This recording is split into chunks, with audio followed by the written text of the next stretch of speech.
अस्सलाम वालेकुम नाज़रीन, सिंध टीवी न्यूज़ सां गॾु मां आहियां फरा अख्तियार। हेडलाइन्स तव्हां ॾिठियूं, तफ़सीली ख़बरुनि में अव्हांखे भली कार। बुलेटिन जी शुरूआत कंदासीं अहम ख़बर सां त नसीराबाद जे स्कूल में तरसियल ॿोॾि मुतासिर औरत बुख ऐं बीमारी विघे फोत थी वई आहे। नसीराबाद में जे स्कूल में तरसियल ॿोॾि मुतासिर बसरा लाशारी फोत थी वई आहे। पीरसन औरत बुख ऐं बीमारी विघे दम ॾिनो आहे। अव्हांखे नाज़रीन ॾुखोईंदड़ ख़बर ॾियूं पिया। नसीराबाद जे स्कूल में तरसियल ॿोॾि मुतासिर औरत बुख ऐं बीमारी विघे फोत थी वई आहे। नसीराबाद जे स्कूल में तरसियल ॿोॾि मुतासिर बसरा लाशारी फोत थी वई। पीरसन औरत बुख ऐं बीमारी विघे दम धड़ीअ हवाले करे छॾियो।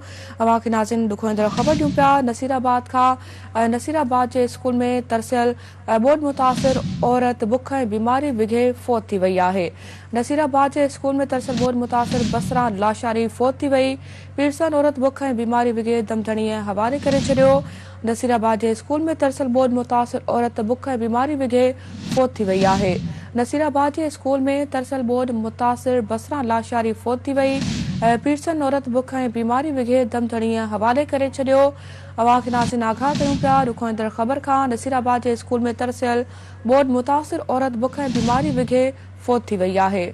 नसीराबाद जे स्कूल में तरसियल ॿोॾि मुतासिर बसरा लाशारी फोत थी वई। पीरसन औरत बुख ऐं बीमारी विघे दम धड़ीअ हवाले करे छॾियो। इन हवाले सां तफ़सील लाइ राब्तो कयो आहे सिंध टीवी न्यूज़ जे रिपोर्टर अल्लाह बख्श कुरैशी सां। अल्लाह बख्श, अपडेट कजो इन ख़बर जे बारे सां। जी बिल्कुल ही वाक़ियो थियो आहे नसीराबाद बॉयज़ हाई स्कूल में जेका फ्लड रिलीफ कैंप क़ाइमु थियल हुई, जंहिंमां काफ़ी ॿोॾि मुतासिर हितां हाणे शिफ्ट थी विया हुआ, पर 3 खां 4 घर जा तरसियल आहिनि। हुननि जेका बुज़ुर्ग औरत हुई 65 सालनि जी मुसलमान छोकिरा, जेका बीमारीअ वॻे ऐं बुख वॻे फोत थी वई आहे। ऐं हुनजी जेका तदफ़ीन आहे उहा नसीराबाद भरिसां ॻोठ आहे चन्हड़ जेका ब्रिस्तान में कई वई आहे। हुन जेको तॾो विछाए वियो आहे उहो हाई स्कूल जे भरिसां बिल्कुलु इंडस हाईवे ते तॾो विछाए वियो आहे। ऐं फोती औरत मुसलमान छोकिरा जा जेके पुट आहिनि, गुलाम सरोवर लाशारी, गुलाम मुस्तफ़ा लाशारी, ॼाम ख़ान लाशारी, उन्हनि ॿुधायो त असीं गाजी फाड़ खां बि मथे पासे ॻोठ लश्कर खान लाशारी जा रहवासी आहियूं। ॻोठ ॿुॾण सबबु हिते अची पनाह वरिती हुई। ऐं असांजी अमड़ मुसलसल फ्लड रिलीफ कैंप अंदरि सफ़ाई न हुजण जे करे ऐं वक़्त सिर खाधो न मिलण जे करे सख़्तु बीमारी जी लपेट में अची वई।